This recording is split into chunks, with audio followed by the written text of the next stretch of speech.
caros irmãos, vamos elevar nosso pensamento para dar início a mais uma reunião da AGE Pernambuco. Pai nosso que estás nos céus, santificado seja o vosso nome, venha a nós o vosso reino, seja feita a vossa vontade, assim na terra como no céu. O pão nosso de cada dia nos dai hoje, perdoai as nossas ofensas, assim como nós perdoamos aqueles que nos têm ofendido. E não nos deixeis cairmos em tentação, e nos livrai, Senhor, de todo mal, assim seja. Querido Mestre Jesus, agradecendo pela oportunidade de mais uma vez estarmos reunidos na manhã de domingo para o estudo da Associação Jurídica Espírita do Estado de Pernambuco. E que os ensinamentos da tua doutrina seja favorável na aplicação aos profissionais do direito e a todas as áreas da sociedade, para que nos harmonizemos e possamos evoluir para um mundo de regeneração. Com tua paz, teu amor, possamos estar sempre em sintonia com o alto para fazer o bem e melhorar o padrão vibratório da humanidade. Assim seja. Eu vou falar para a presidente Bárbara Rodrigues. Assim seja. Então, meus amigos, bom dia mais uma vez, né? Hoje o nosso estudo é com a nossa querida amiga Juliane Penteado. Ela também é presidente da AGE Brasil, é advogada, é professora, além de ser uma amiga querida. E o tema de hoje, como vocês viram, é os direitos fundamentais sociais à luz da lei de justiça, amor e caridade. Bom, meus amigos, muito bom dia a todos e todas que estão aqui nesse momento, nessa sala virtual, e para aqueles que vão nos assistir posteriormente nessa gravação pelo YouTube. É uma alegria para mim estar aqui como convidada da AGE Pernambuco. A Bárbara me convidou há algum tempo, a gente estava tentando, inclusive, encaixar uma agenda, né? E realmente o ano de 2021 me parece, eu não sei para vocês, mas parece que ele ficou mais lotado, mais recheado de compromissos do que o do ano passado, de fato. E parece que a gente está tentando conciliar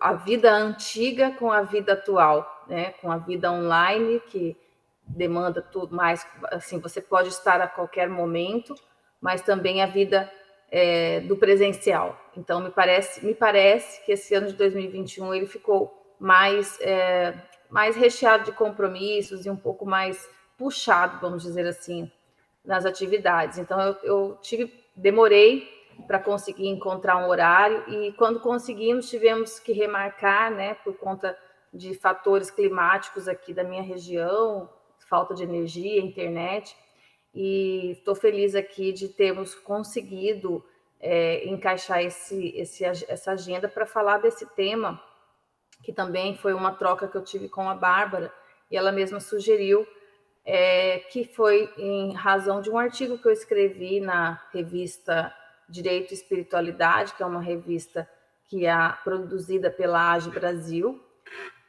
Acho que foi no ano de 2018, eu acho, 18 ou 19, esse artigo, que é sobre os direitos sociais à luz da Lei de Justiça, Amor e Caridade.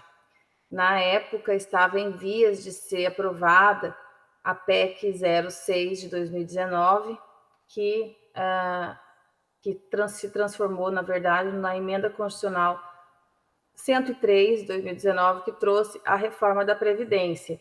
Então, a análise que a gente fez foram sobre alguns pontos relacionados à alteração de direitos da legislação nossa com aquilo que foi compilado pela doutrina espírita, por Kardec, no Livro dos Espíritos, mais especificamente no capítulo da Lei de Justiça, Amor e Caridade, dentro das leis morais. Bom, nesse aspecto, eu preparei um material, eu dei claro que alterando um pouco o que está no artigo, mas para o nosso estudo hoje, eu trouxe uma reflexão, para que nós façamos essa reflexão juntos. Coloquei alguns pontos aqui, para que a gente possa fazer um estudo um pouco mais aprofundado. Bom, esse esse tema, como eu disse, é um tema que me toca muito, porque é a área que eu atuo há muito tempo já, há mais de 20 anos, que são a ligação com os direitos fundamentais sociais, mais especificamente os direitos previdenciários, porque os direitos sociais, eles podem ser os direitos ligados ao direito do trabalho, né, para a pessoa, do trabalhador, e para a segurança social, para a sua proteção social, que é a previdência social. E o meu trabalho é mais voltado à previdência. Então, dentro desse aspecto que eu estava dizendo a vocês, motivada por aquele artigo que foi escrito, que a Bárbara me impulsionou para falar disso hoje. Bom, primeiramente, nós precisamos fazer uma avaliação do que seriam esses direitos humanos e os direitos fundamentais. Os direitos humanos, eles vêm de uma construção necessária que se deu por conta de abuso do poder do Estado de muito tempo atrás, de suas autoridades constituídas, para que houvesse uma consagração dos princípios básicos de igualdade e legalidade. Então, houve uma necessidade, numa construção histórica, para um levante dos direitos humanos, como aqueles ligados às pessoas. Então, as pessoas teriam também os seus direitos não em detrimento do abuso do poder do Estado, dessas suas autoridades. A gente teria que observar que, principalmente depois da Segunda Grande Guerra, e com a questão do nazismo, havia um descontrole no mundo inteiro com relação ao que seria um direito humano protegido. Então, estabeleceu-se nisso a necessidade de diminuir o poder do Estado em detrimento desses princípios básicos de igualdade e legalidade. Mas os direitos fundamentais vêm para uma norma positivada, isso dentro do entendimento do professor Ingo Sarlet, que ele trata numa das suas obras que os direitos fundamentais eles estão mais ligados à norma positivada, que é aquela que está estabelecida nas constituições de cada país. Então, nós poderíamos dizer que direitos humanos está mais numa esfera internacional, de tratados internacionais, de acordos internacionais, aquilo que foi convencionado como justo, como igualdade, legalidade, fraternidade, mas dentro de uma esfera internacional. Os direitos fundamentais, eles já estão dentro da norma positivada de cada país. Então, são aqueles direitos da pessoa, mínimo existencial, a dignidade humana. E a nossa Constituição Federal, o nosso país, ela trata desses direitos fundamentais de modo muito explícito, né? Então, quando a gente fala de direitos fundamentais, houve essa construção também nas gerações, como primeira geração, igualdade, liberdade, e os de segunda geração, que são os direitos sociais. Esses direitos sociais, diferentemente dos direitos de primeira geração, os direitos de primeira geração, eles são algo inerentes à pessoa, que elas mesmas detêm isso no seu ser. Os direitos de segunda geração dependem de uma atuação do Estado para essa aplicação. Para que eles existam, o indivíduo, o ser humano, ele não consegue exercê-lo sozinho. Ele precisa da intervenção e atuação do Estado. Muito embora os direitos de primeira geração, de certa forma, podemos dizer que também, para sua aplicação efetiva, teria também. Mas, estando na norma positivada, o próprio sujeito é capaz de exigir a sua aplicação num caso concreto. Mas os direitos de segunda geração não. Precisa de políticas públicas, precisa de legislação específica, precisa da atuação institucional do Estado para que ele exista, que são os direitos sociais, os direitos econômicos e os direitos culturais, chamados os direitos de segunda geração. Então, aqui a gente vai falar muito de direitos trabalhistas, a gente vai falar de direitos previdenciários, nós vamos falar de educação, que são direitos muito importantes para que o cidadão e enquanto ser humano, tenha a sua garantia, inclusive para o exercício da sua liberdade e igualdade. Inclusive para que ele exerça com liberdade e igualdade e tenha autonomia para exercer a sua cidadania. Porque os direitos sociais são aqueles que tratam da real condição de fundamental de eles existir enquanto cidadão autônomo e realmente livre para o trabalho, para escolher aquele trabalho, para ter o retorno financeiro daquele trabalho e para ter a aplicação disso, o Estado necessita dessa intervenção.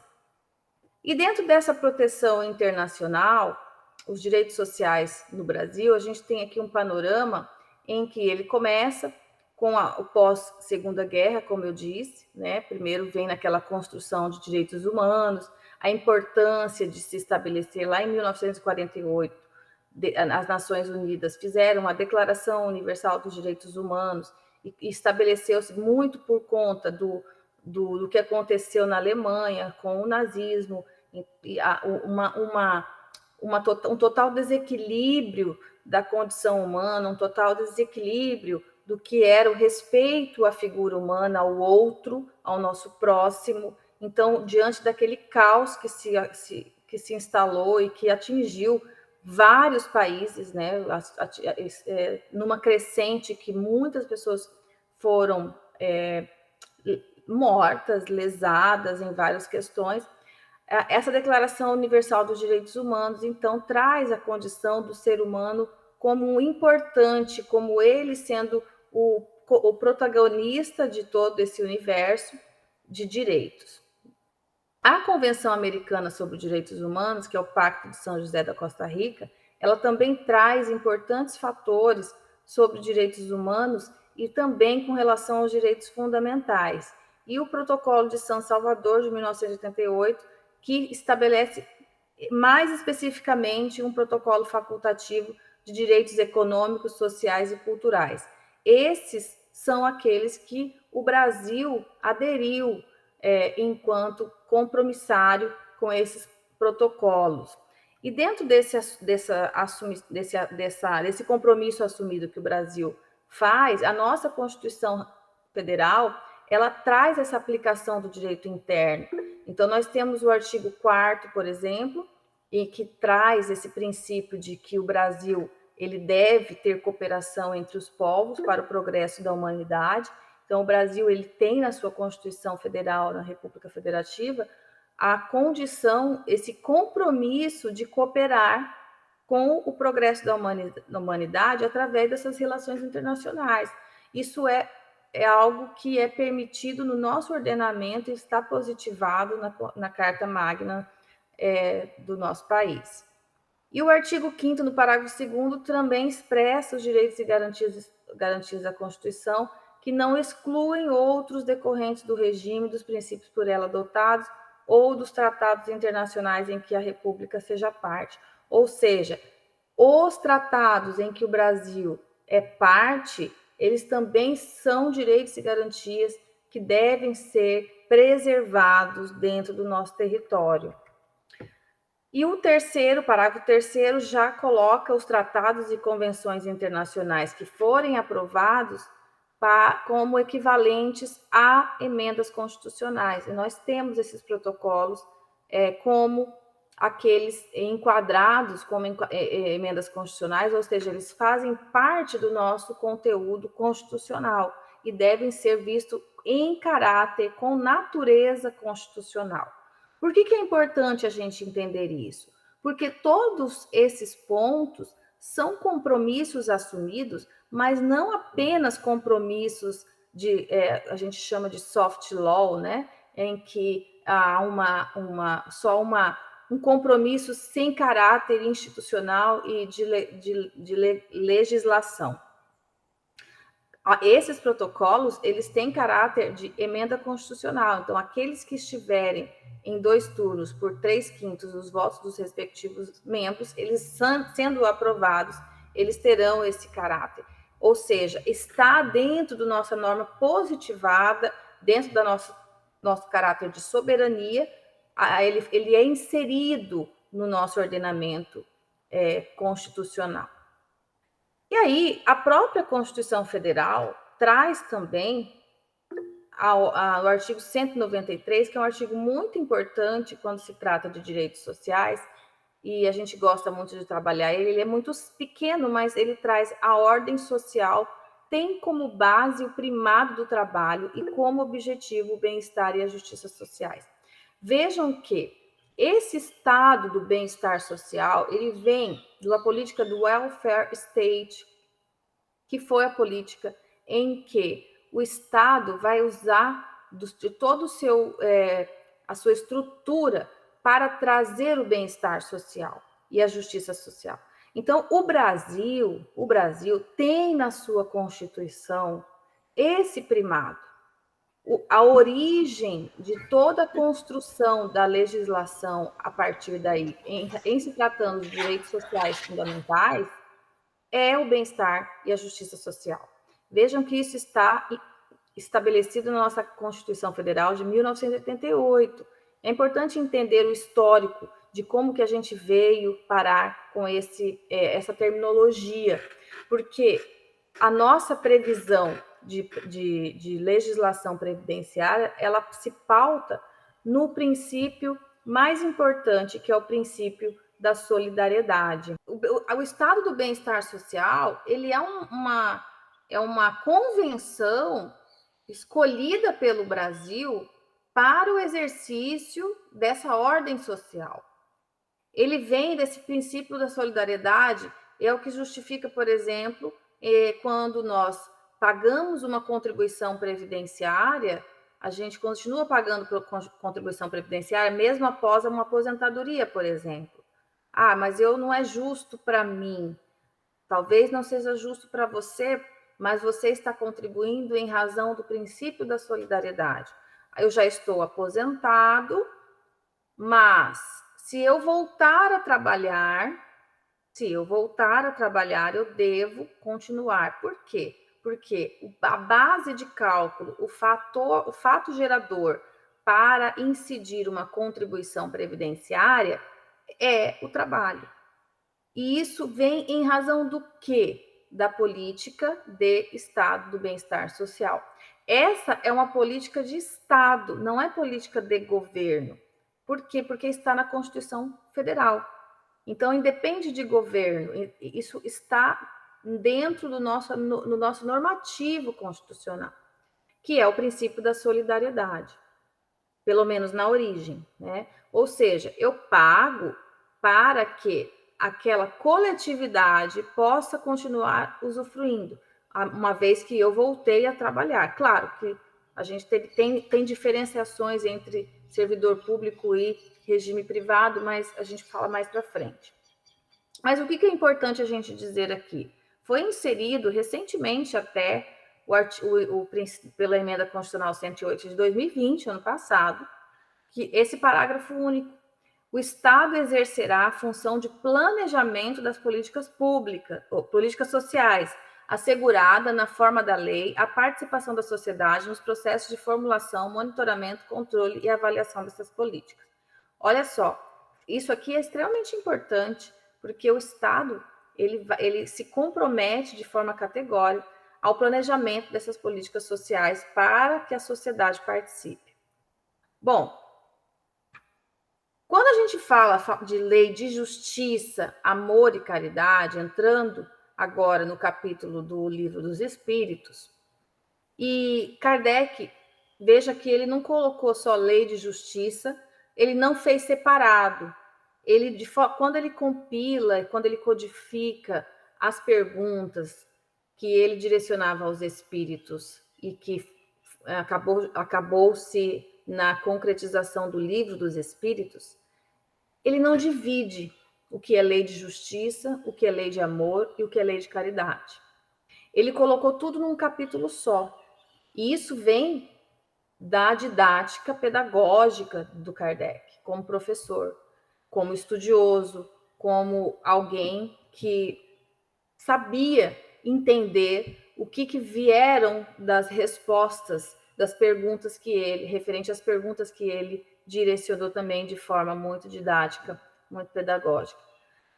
Porque lei, não há como separar lei de justiça do amor e da caridade. Não dá para ser justo sem ser bom, e não dá para ser bom sem ser justo. Mas o que é esse conceito de amor e caridade? Caritas, a palavra caridade vem de caritas. Ela tem o mesmo significado de amor e de caridade. Vejam só que interessante. Quando a gente vai buscar a referência da palavra, a palavra caritas, ela significa tanto amor como caridade. E quando a gente fala de amor, no nosso mundo, no mundo em que vivemos, na condição atual que temos enquanto encarnados, nós vemos que nós temos alguns tipos de amor, né? Então, por exemplo, Eros. Eros é o amor-paixão, sensação, toque. É aquele amor que está ligado ao aspecto kármico, carnal, melhor dizendo. Carnal, né? Onde você tem a paixão, o toque, a sensação. Está muito ligado a uma relação afetiva, né? Entre duas pessoas. O estorger seria o amor pelos filhos, é exemplificado, né? Exemplificado pelo amor pelos filhos, que é algo que não necessariamente precisa de uma reciprocidade, é aquele amor que você consegue estabelecer, porque há uma relação de hierarquia, há uma relação de certo poder também, há uma relação de continuidade, porque é algo que é seu, independente do estabelecimento, se biológico ou não, aqui é bem importante dizer isso, mas há uma relação de continuidade, então é como se fosse um pedaço seu. É um amor ainda em que se volta muito para si mesmo, que é o estorger, amor pelos filhos. E o filia é aquele amor fraterno, aquele amor que a gente tem pelos irmãos, pelos amigos, que também tem alguma reciprocidade, mas ao mesmo tempo o amor é um amor que você escolhe.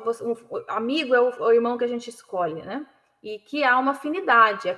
O amor filia é quando você tem uma afinidade, você gosta porque gosta, né? Você explica assim, por que eu gosto da pessoa? Por que eu gosto do fulano? Por que eu gosto da ciclana? Sei lá, eu gosto, né? Eu gosto dessa pessoa, eu gosto de estar do lado dela, eu me sinto bem do lado dessa pessoa. Eu gosto de conversar, eu gosto de abraçar, é uma pessoa que se precisar de mim, eu estou ali. Mas ainda não é o amor incondicional. O amor incondicional, que é o ágape, é aquele amor que você não questiona. É o amor que está acima de qualquer questão que envolva aquela pessoa, qualquer coisa que ela faça, você exerce o amor. É o amor mais próximo, é o ágape, é o amor, é aquilo que se diz sobre amar a Deus e amar ao próximo. Essa é a busca do amor incondicional que nós teremos que buscar aí no nosso progresso, na nossa evolução enquanto espíritos imortais que somos. Então, nesse contexto, percebam que quando Kardec coloca o capítulo Lei de Justiça, Amor e Caridade, ele está falando deste amor ágape. O amor e a caridade estão relacionados. Porque quando eu exerço o amor ágape, eu não estou dizendo que eu vou amar apenas as pessoas que me fazem bem. Eu não vou amar apenas aquele por quem eu tenho um elo de ligação de filho, ou porque é alguma pessoa que me traz uma boa sensação, uma paixão. Eu vou amar todas as pessoas. Eu vou amar independente se ele é um assassino ou se ele é um benevolente. Porém, esse conceito de amar, trazer sensação boa, de me trazer uma sensação boa de toque ou não, é que nos confunde. Porque o amor, necessariamente, ele não vai trazer isso a todo momento. Porque ao passo que você tem um filho, suponhamos, um filho não, um amigo, que seja um assassino e que cometeu diversos crimes, o amor por ele é exercido pelo respeito às suas garantias, pelo respeito ao seu direito humano, seu direito fundamental de existir, pelo respeito a boas condições. Eu vou amar esse assassino, essa pessoa que fez barbaridades, inclusive. Eu não vou devolver aquilo que ele fez com ódio, com punição vingativa. Eu vou devolver a ele aquilo que lhe pertence, a consequência justa e necessária na medida daquilo que ele desenvolveu. Então vejam que não está relacionado o ágape com aquilo que eu tenho de retorno dele. Eu tenho uma justa compensação conforme as atitudes dele. E isso quando nós falamos em situação de sociedade e de Estado. Na pergunta 806 do Livro dos Espíritos, Kardec pergunta: é lei da natureza a desigualdade das condições sociais? Para a gente começar a falar de direitos sociais, nessa pergunta, Kardec quer entender por que há essas desigualdades, né? Por que ainda existe? E por que isso é permitido, talvez? Mas a pergunta dele é muito simples. É da lei da natureza? Essa desigualdade faz parte da lei da natureza? É como se ele estivesse dizendo assim, isso é uma coisa que Deus colocou ali como, tem que ter isso para poder evoluir? Tem que acontecer. É como se fosse assim, a lei de destruição, a lei de conservação. E eles respondem não, categoricamente. Isso é obra do homem e não de Deus. Percebam que as desigualdades das condições sociais não são obra de Deus. Isso não está inserido na lei da natureza. Não é justo, não é correto e não é devido que dissemos quando dizemos assim, Deus quis assim. Mas isso faz parte da lei do progresso. Isso está inserido nas nossas condições de aprendizado, mas isso ainda é obra do homem. O homem também pode mudar isso, se ele quiser.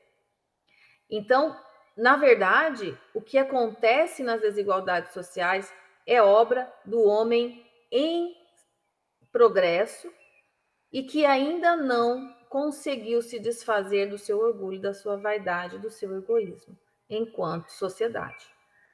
E na 807, que se deve pensar dos que abusam da superioridade de suas posições sociais para, em proveito próprio, oprimir os fracos?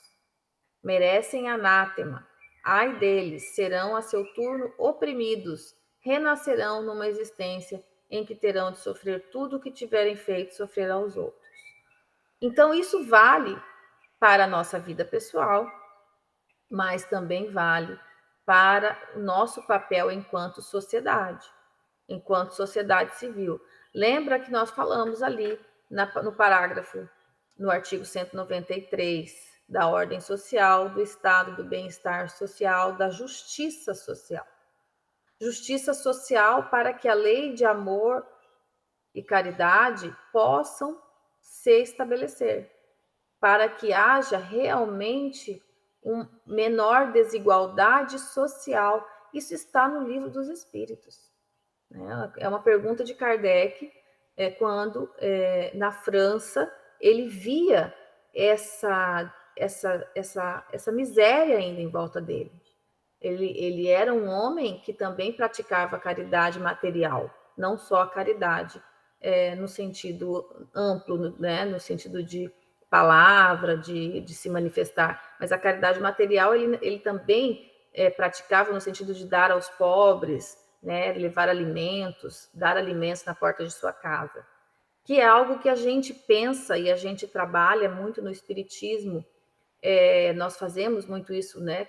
Muito por conta do Chico.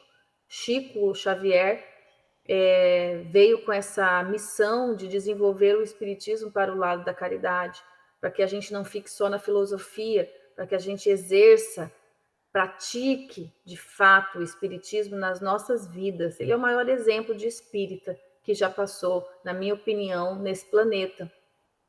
E Chico veio mostrar para nós que a caridade material ela é uma necessidade no nosso país. Mas existem vários lugares em que isso não é necessário. Mas, ao mesmo tempo, se nós mantivermos apenas a prática da caridade material, no sentido de dar comida, mas será que nós podemos praticar a caridade material no sentido de diminuir as desigualdades das condições sociais, como está aqui na 806? Será que o nosso Estado, enquanto sociedade, nós não poderíamos trabalhar para a diminuição dessas desigualdades? Para que não fosse mais tão necessário doarmos pão e leite e sopa? Será que se nós conseguirmos exercer a lei de justiça, amor e caridade nos direitos sociais, enquanto Estado, com a atuação da sociedade civil também, com participação, melhor dizendo, nós não teríamos aí uma diminuição das desigualdades para trabalhar a caridade material com menor extensão? E aí vem a questão do sentimento de justiça, que está na pergunta 873. O sentimento da justiça está na natureza ou é resultado de ideias adquiridas? Porque, vejam, por que eu coloquei aqui fazendo a relação com essa pergunta anterior? A gente vê muito, e ultimamente parece que isso virou uma fala muito comum. Não dê esmola. Assim, não dê esmola, não vou dar esmola porque essa pessoa vai se acostumar a receber isso. Recentemente, eu recebi uma decisão judicial acho que da Bahia, do estado da Bahia, em que o juiz fundamenta o indeferimento de um benefício de prestação continuada, que é o conhecido LOAS, né, o benefício assistencial de um salário mínimo para a pessoa com deficiência e para o idoso que tenham uma vulnerabilidade, né, econômica e social. A mãe, como representante deste menor, uma criança com deficiência, teve benefício negado na sentença pelo juiz pelo seguinte motivo, entre outras questões, mas ele fundamenta, o ponto-chave do seu fundamento foi que essa criança iria ficar acostumada em receber o auxílio do Estado e não iria progredir. Então, ele conseguiu mostrar ali por que ele estava indeferindo. E isso me chamou a atenção, porque, na verdade, ele foi até corajoso, esse juiz. Ele colocou o sentimento dele e, na verdade, o que ressoa em muitas decisões judiciais, muitos magistrados que representam o Estado naquela decisão, quando ele indefere esse benefício, ele pontuou algumas questões do laudo, da assistência social, disse que não se enquadrava e tal, mas o fundo do sentimento dele estava ali. Ele conseguiu vir à tona por que ele achava isso. Isso parte de ideias pré-concebidas. E que nada mais é do que um preconceito. Um preconceito e um sentimento de que essa pessoa não merece o auxílio. Será que ele foi caridoso aqui? Será que houve a prática da lei de justiça, amor e caridade na atuação enquanto poder jurisdicional do Estado? Então, fica para nossa reflexão. É uma decisão que certamente, pelo que eu li, ela vai ser reformada. Possivelmente ela vai ser reformada em grau de recurso. Mas veja o transtorno que isso vai trazer para essa família, porque a gente sabe o quanto que tende a demorar um recurso. Então, é mais tempo que essa pessoa fica sem comer. Então, se trata de direitos, um salário mínimo, uma criança com deficiência, com uma questão grave de deficiência, inclusive, eu não me lembro qual que era, mas era uma questão até locomotora, e uma mãe que não pode trabalhar, não pode conseguir o ganho do ganha-pão, pelo menos como uma outra mãe que não tem um filho dessas condições, e fica limitada para os cuidados dessa criança. Enfim, são questões que a gente tem que avaliar, será que a gente está aplicando? E aí vem a pergunta de Kardec: o sentimento da justiça está na natureza ou é resultado de ideias adquiridas? Quando eu contei essa história para vocês, qual é o sentimento que veio? De revolta? De uma injustiça? Né? O que nos traz quando nós vemos algo que nos toca? Então, a resposta do Livro dos Espíritos está aí. Está de tal modo na natureza que vos revoltais à simples ideia de uma injustiça. É fora de dúvida que o progresso moral desenvolve esse sentimento, mas não o dá. Deus o pôs no coração do homem. Daí vem que, frequentemente, em homens simples e incultos se vos deparam noções mais exatas da justiça do que nos que possuem grande cabedal de saber. Vejam só, um exemplo claro de que, muito embora exista um grande cabedal de saber, mas ainda não conseguiu entender o sentimento do que seria uma injustiça. Então, para esse entendimento de justiça ou injustiça, eu trouxe aqui alguns pontos. Aristóteles traz essa ideia de antítese. Porque, vejam aqui, voltando, quando ele pergunta da justiça, os espíritos dizem que a gente entende mais fácil uma injustiça. Percebam? Ele não fala o que é a justiça. Ele fala, você consegue sentir a injustiça. A injustiça é que nós entendemos. A gente ainda não sabe exatamente o que é ser a justiça em si. E é por isso que Aristóteles traz a ideia dessa antítese, porque é mais fácil ver a injustiça do que a justiça. O que é justo? Como que eu defino o que é justo? E esse progresso moral que se desenvolve pelo senso de justiça, que está ali na pergunta 873, nós temos também ali o Salmo 82, em que há esse entendimento: vós sois deuses. Por isso, se nós somos deuses, nós atingimos essa divindade conforme o nosso progresso moral. E esse senso de justiça ele vai se desenvolvendo assim. Ele vai se desenvolvendo conforme o nosso progresso moral. E ele não tem relação com a intelectualidade. Não tem relação com o saber.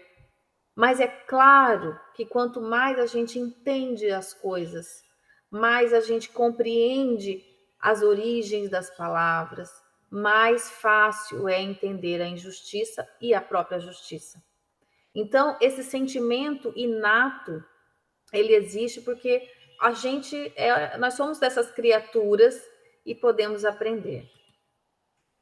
E a pergunta 874, sendo a justiça uma lei da natureza, como se explica que os homens a entendam de modos tão diferentes? E ainda ele volta, né? Ele já disse lá em cima, a justiça você vai entender injustiça. Aí Kardec, mas por que cada um pensa de um jeito? Né? Porque a justiça é uma lei da natureza, diferente da desigualdade social. A desigualdade social não está ligada à lei da natureza. A desigualdade social é a ação do homem. Mas a justiça é uma lei da natureza. Percebam?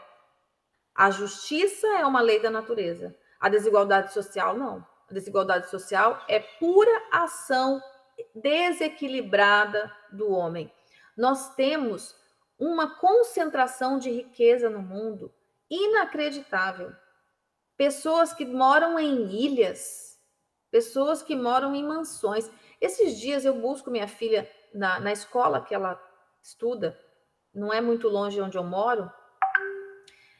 Ao redor da escola tem mansões, casas de quarteirão. Várias estão ou à venda ou alugando. Eu passei esses dias e falei assim, gente, quem que aluga uma casa dessa? Como é que aluga uma casa dessa? Porque a gente não tem dimensão, né? Eu que tenho a minha vida mais simples, né, por várias razões. E eu falei, como é que paga? Quanto que seria o aluguel de uma casa dessa, né? Aí eu pensei assim, mas eu acho que tem gente que tem, porque a gente pensa assim, você vai pagar um aluguel menor para você ter depois a sua casa, enfim, é o raciocínio da pessoa que vive de um dinheiro suado, né? Mas existem essas pessoas que têm muito, muito, muito dinheiro. E aí a gente pensa, aí ao mesmo tempo eu pensei, meu Deus, mas viver numa casa dessa, como é que uma família de, por exemplo, um homem e uma mulher, um pai e uma mãe, ou duas pessoas que sejam, podem ser 2 homens ou 2 mulheres, e uma criança, né? Vamos supor que tenham 4 filhos ainda. Ainda é demais para uma família desse porte. Então, é muita coisa para uma família pequena. Será que eles vão usar todos os espaços? Ou eles vivem fazendo festa, ou eles têm uma família originária, ascendentes e primos e tal, para viver lá dentro. Eu não consigo entender. Para que tanto espaço? Né? É aquela velha história. Para que tantos sapatos se a gente só tem 2 pés? Né? A gente compra tanto sapato, eu mesma sou mulher, a gente tem lá uma sapateira, eu falei, gente, minha sapateira já está apertada, eu tenho que doar um pouco de sapato aqui, tá? Estou tendo muito sapato. Vejam, eu estou querendo fazer esse paradoxo aqui com vocês, porque por que a gente ainda tem tanta concentração em pouquíssimas pessoas? Só que a gente olha do nosso lado, o número de pessoas passando fome explodiu, especialmente aqui no nosso país, do nosso lado. Nós estamos vivendo um número de milhões de pessoas, milhares de pessoas passando fome. E aí nós temos uma decisão dessa, recente, de 1 mês atrás, em que se indefere uma prestação continuada a uma criança deficiente, com deficiência, de 1 salário mínimo, porque, segundo esse magistrado, essa criança vai se acostumar a receber os benefícios do Estado e não vai progredir. Vejam o paradoxo disso. Então, a resposta da pergunta 874 é por que esses sentimentos se misturam paixões que o alteram, como sucede a maior parte dos outros sentimentos naturais, fazendo que os homens vejam as coisas por um prisma falso.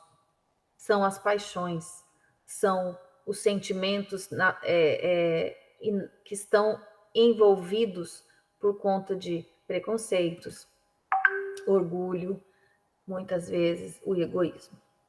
E aí vem a pergunta que ele direta. Kardec vem fazendo as perguntas,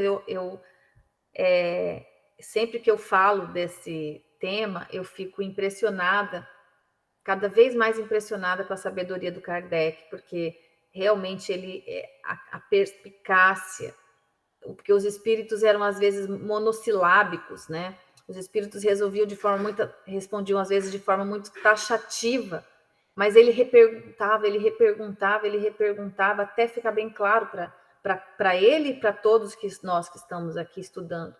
Como se pode definir a justiça? A justiça consiste em cada um respeitar os direitos dos demais e ponto. É isso a justiça. Respeitar os direitos dos demais. Que direitos? E aí que vem a caridade e o amor. Que direitos? Esse juiz talvez ache que essa criança não tenha direito. Na cabeça dele, essa criança não tem direito. Na minha cabeça, tem. Então, como é que eu defino isso? E esses conceitos de justiça e prismas variados, né? Tomás de Aquino, ele traz esse entendimento de justiça como dar a cada um o que lhe pertence. Aristóteles, tratar os iguais de forma igual e os desiguais de forma desigual na medida dessa desigualdade. E Platão traz um conceito de justiça que é a harmonia social. Se nós pegarmos todos esses conceitos, todos eles se interrelacionam entre si. Porque a justiça estaria, então, na harmonia social. Quando eu dou a cada um o que lhe pertence, quando eu trato os iguais e os desiguais nessa proporção, e eu estou proporcionando uma harmonia social. Só que muitas vezes, para essa harmonia social se dar, eu tenho que tirar um pouco de mim, ou eu tenho que abrir mão de um pouco de mim para que o outro tenha, percebem? Para que o outro possa receber algo, eu preciso me desfazer e me desprender dos meus sapatos exagerados que estão ali na minha sapateira, certo? O que é que determina esses direitos? Duas coisas, a lei humana e a lei natural. Tendo os homens formulado leis apropriadas a seus costumes e caracteres, elas estabeleceram direitos que podem ter variado com o progresso das luzes. Percebe? Aí ele pergunta, lembra que ele perguntou lá, o que é justiça? A justiça é dar a cada um, quer ver? Aqui, ó. Consiste em respeitar os direitos dos demais. E aí ele pergunta, mas o que determina esses direitos? Kardec é excepcional, né? Mas como que é? Tá, mas que direitos? A gente precisa muito explicadinho, né? A nossa percepção ainda é muito limitada a palavras, e os espíritos sabiam disso. Então, eles dizem a lei humana e a lei natural. Então, nós temos o direito natural, a lei natural, que está muito interrelacionada com esse entendimento de direitos humanos. Se banalizou muito essa palavra, né? Essa turma dos direitos humanos. Eu, por exemplo, eu sou da turma dos direitos humanos, né? Inclusive, estou buscando fazer um mestrado nessa linha, que são direitos humanos aqui na Universidade Federal. A gente tem um mestrado nisso. Eu sou da galera dos direitos humanos, né? E isso ficou meio banalizado, como se as pessoas que lutam pelos direitos humanos apenas estão na desproporção aqui no Brasil, mas isso é falta de conhecimento, é falta de aprofundamento no entendimento real, na própria Constituição Federal, quando trata da justiça social, que está lá no texto, no estado do bem-estar social, na própria concepção do que são direitos humanos, o que é a lei natural. E muito, muito desconhecimento da lei de justiça, amor e caridade. Então, às vezes, o conhecimento, muito embora ele não seja imprescindível para o sentimento de justiça ou de injustiça, mas ele facilita a compreensão e nos faz elevar a consciência para entendermos melhor o que é que o nosso sentimento inato, o nosso sentimento alterado pelas nossas paixões estão nos impedindo de entender e ler melhor o que significam esses direitos humanos. Se os homens, então, formulam leis apropriadas a seus costumes, elas variam. Nós temos um exemplo claro da escravidão. Nós estamos falando de direitos sociais aqui, o nosso tema, né? Será que a escravidão deixou de existir no Brasil? Infelizmente, a resposta é não.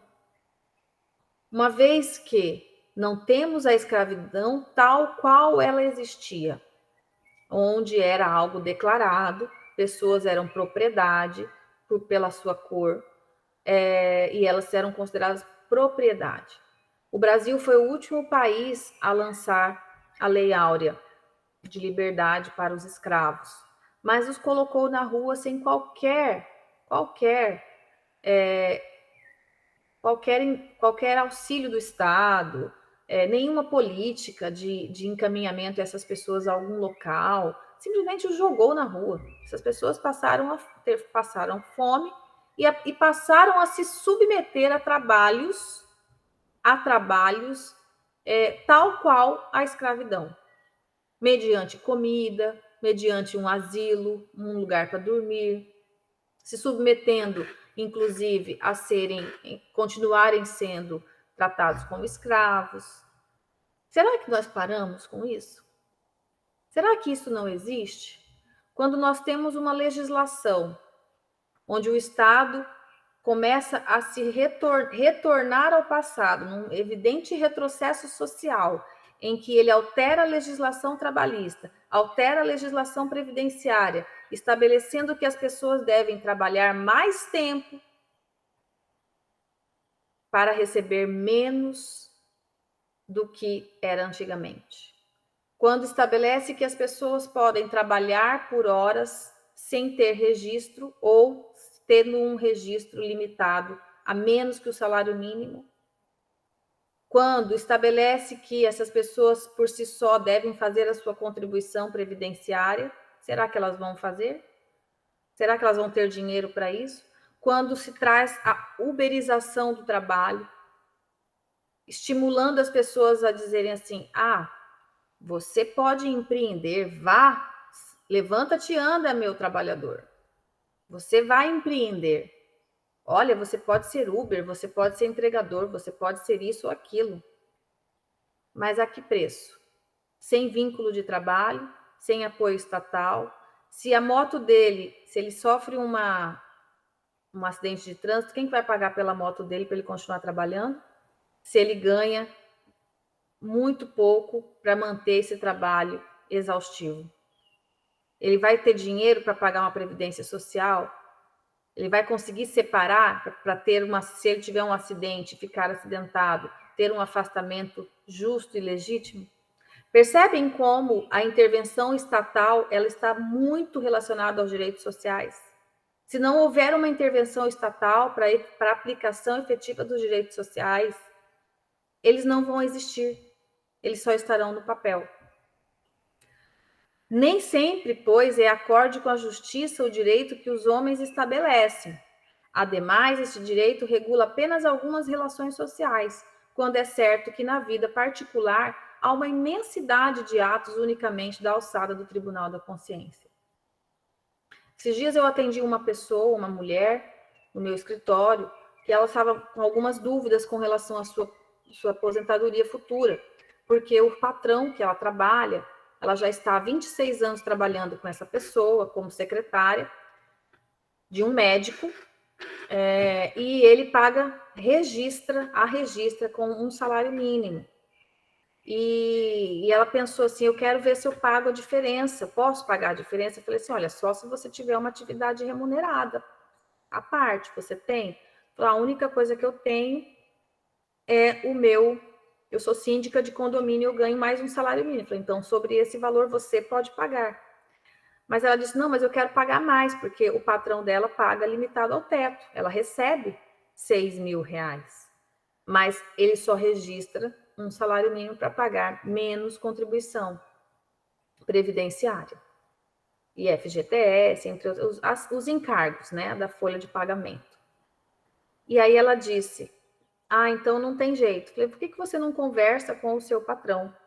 Fala com ele sobre isso, que você já está próximo a se aposentar, se ele não teria como fazer um ajuste, se a gente vê se isso pode interferir, ainda dá tempo de interferir positivamente no cálculo da sua aposentadoria futura, porque caso não seja assim, você vai se aposentar com um salário mínimo, né? E aos 62 anos de idade, você tem que lembrar que você já vai estar mais cansada, você não vai ter condições de complementar essa renda com o seu trabalho, vai ser mais difícil talvez, né? 62 anos é jovem ainda, inclusive, tá? Eu considero pessoas ainda muito jovens, mas depende da pessoa, né? Se falar 62 anos de idade, talvez para mim, né? Vou me colocar aqui, talvez com 62 anos de idade eu ainda esteja atuando, certamente estarei, mas a gente não sabe o dia de amanhã, mas se eu estiver ainda encarnada, certamente estarei. Mas uma trabalhadora mais braçal, com 62 anos de idade já é mais difícil. Então, nós temos que avaliar isso. E aí ela falou, não, eu não vou fazer nada porque ele é meu amigo. Ele é meu amigo, ele já me ajudou muito, eu tenho muita dívida de gratidão com ele. Mas aí eu pensei, será que ele está sendo amigo dela? Será que esse patrão está sendo amigo dela? Né? Porque ele está violando um direito dela. Cadê o Tribunal da Consciência aqui? Né? Fica para nossa reflexão também. Bom, a 876, posto de parte o direito que a lei humana consagra. Qual a base da justiça segundo a lei natural? Então, qual a base da justiça? Dentro do que o direito consagra para a lei humana. A resposta é simples. Disse o Cristo: queira cada um para os outros o que quereria para si mesmo. No coração do homem imprimiu Deus a regra da verdadeira justiça, fazendo que cada um deseje ver respeitados os seus direitos. Na incerteza de como deva proceder com seu semelhante em dada circunstância, trate o homem de saber como quereria que com ele procedessem em circunstância idêntica. Guia mais seguro do que a própria consciência, não lhe podia Deus haver dado. A resposta é simples. Se eu estivesse no lugar dessa mulher, 26 anos trabalhando, aliás, exatamente, se eu como patrão olho para a minha funcionária empregada, 26 anos de dedicação, eu estou pagando, eu estou repartindo, né, fazendo a minha contribuição apenas sobre um salário mínimo. Será que eu estou pensando na velhice dela? Nos direitos dela respeitados? E até mesmo com relação ao Estado, enquanto Jesus não falou, dai a César o que é de César, eu estou sonegando. Da necessidade que o homem tem de viver em sociedade, nascem-lhe obrigações especiais? Sim, a primeira de todas é a respeitar os direitos de seus semelhantes. Aquele que respeitar esses direitos procederá sempre com justiça. No vosso mundo, porque a maioria dos homens não pratica a lei de justiça, cada um usa de represálias. Olha aqui. Esse exemplo é perfeito para essa pergunta. Usa de represálias. Jeitinho, vamos dar uma mudada aqui. Essa causa da perturbação e da confusão em que vivem as sociedades humanas. A vida social outorga direitos e impõe deveres recíprocos. Ora, se eu sou empregador, se eu estou me utilizando da força de trabalho de alguém, e a lei determina, a lei na qual eu estou inserido, a lei humana, determina a contraprestação de encargos, esse é o meu dever. Eu vou cumpri-lo. Eu tenho 22 anos, estou indo para 23 anos de formada. Desses anos, a maioria dedicados a essa área de previdenciário. É incrível como as pessoas acham que não pagar a previdência é um favorecimento para si mesmos. Eu não vou fazer o pagamento, eu vou dar um jeito aqui de burlar isso. Ela está fazendo um mal para a sociedade. Tá? É claro que nós temos aí uma grande questão estatal, né? De esbulho desses direitos, de desvio dessas verbas, é claro que a gente tem. Muito embora a Constituição Federal tenha lá garantido que esse orçamento da Seguridade Social ele é dissociado do Tesouro, exatamente para prevenir que programas de governo se alterem e fiquem retirando dali, que seria a galinha dos ovos de ouro, o orçamento da Seguridade Social. É por isso que a reforma da Previdência ela foi tão danosa nesse sentido, porque ela argumenta que havia um déficit. Porém, na verdade, ela só acaba que dando um tiro no pé, porque diminui o número de contribuições, as pessoas tendem a contribuir menos e fugirem da Previdência Social para que busquem uma previdência complementar. Tem o homem o direito de repousar na velhice? Sim, que a nada é obrigado, senão de acordo com as suas forças. Mas que há de fazer o velho que precisa trabalhar para viver e não pode?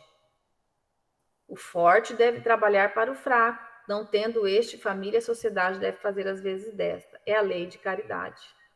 Vejam o quanto essa pergunta tem relação com o princípio da solidariedade, que é a base da Previdência Social no Brasil. Ser solidário no sentido de que nós temos uma contribuição de repartição. Todos contribuem para que aquele fundo fique numa caixa. Então, eu contribuo, a Bárbara contribui, o Eduardo contribui, o Renan, eu não estou vendo os outros nomes aqui. Todo mundo faz a sua contribuição dentro da sua proporção, dentro dos seus valores, dentro dos seus encargos, na medida das suas possibilidades. Lembra de Aristóteles? Tratar os iguais como iguais e os desiguais na medida dessa desigualdade. Então, cada um faz a contribuição na medida da sua possibilidade. Para quê? Para possibilitar a harmonia social e a justiça social, né? A harmonia social, que Platão disse, e a justiça social, que está lá no 193 da Constituição Federal. Para quê? Aquele que primeiro necessitar, retire a sua cota também na medida da sua proporção de contribuição. Dentro daquilo que ele contribuiu, ele vai retirar. Justiça, encaixe, equilíbrio. Dar a cada um aquilo que lhe pertence. Porém, quando eu inverto a ordem disso, eu retiro o conceito de solidariedade e passo a achar que cada um por si, Deus por todos. Esse cada um por si, Deus por todos, seria, eu brinco muito com essa frase, que a solidariedade é um por todos e todos por um. E a capitalização seria cada um por si, Deus por todos. Porque eu contribuo só, mas o Estado não contribui, o meu empregador não contribui, então sou eu comigo mesmo. Mas as condições de trabalho que eu tenho da sociedade e do Estado são ruins. Os valores estão altíssimos. Eu prefiro comprar o gás, que está caríssimo, R$130 mais ou menos, do que pagar R$130 de previdência, porque eu tenho que pensar no hoje, não tenho tempo de pensar no amanhã. Quem é que tem que me dar efetivação? Quem é que tem que me dar intervenção e atuação política pública para que eu consiga cuidar do meu futuro? É o Estado. Quando o Estado se retira dessa circunstância, há uma desarmonia social. Porque aí é cada um por si, Deus por todos. E quando cada um por si, Deus por todos, a injustiça social impera, a insegurança alimentar impera, a desagregação do trabalho impera. Então, aqui nessa pergunta, o que há de fazer o velho que precisa trabalhar para viver e não pode? O forte trabalha para o fraco, não tendo este, a sociedade deve fazer as vezes desta. É a lei de caridade. Então, a aplicação da justiça, lei de justiça, amor e caridade, deve pautar nisso. E o que nós temos no Brasil, já partindo para o final, no Brasil hoje? Nós temos, desde 2015, alterações da legislação que alteram todo esse conceito de harmonia social, de estado do bem-estar social, trazendo uma política mais voltada para um liberalismo mesmo, né? O neoliberalismo conhecido. E onde há a questão, o merecimento, cada um faz o seu, tudo bem, mas na medida dessa desigualdade. Lembrando que a medida da desigualdade tem que ser sempre olhada. Para quem eu estou falando isso? Quais são as pessoas que o Brasil exige? Quais são o número de pessoas possíveis para fazer essa política de liberalidade? E quais são as pessoas em que eu tenho que atuar com a mão do Estado? Nós temos aqui algumas leis. A Lei 13.135 de 2015, ela já alterou, por exemplo, a duração da pensão. Então, as pessoas, o cônjuge e companheiros, foi uma alteração já que trouxe repercussão. As pessoas recebem a pensão por um tempo mínimo, né? Visando coibir fraudes antigas. Então, pautou-se numa fraude, em alguns exemplos de fraude, para alterar para todas as pessoas. A Lei 13.846 de 2019, ela foi uma das primeiras leis do ano de 2019 que vieram de uma medida provisória, 871, que foi de 20 de janeiro, se eu não me engano, 20 de janeiro de 2019, e 18 de junho ela foi convertida em lei. essa foi a lei que mais alterou os benefícios por incapacidade. Nós estamos passando por isso, inclusive. Pessoas que já recebem pensão por morte há 20 anos, mulheres, senhorinhas de 80 anos, estão sendo chamadas para a Previdência para reconhecerem os seus documentos, que elas às vezes não têm mais, sob a pena de terem os seus benefícios suspensos, por conta de uma possível fraude.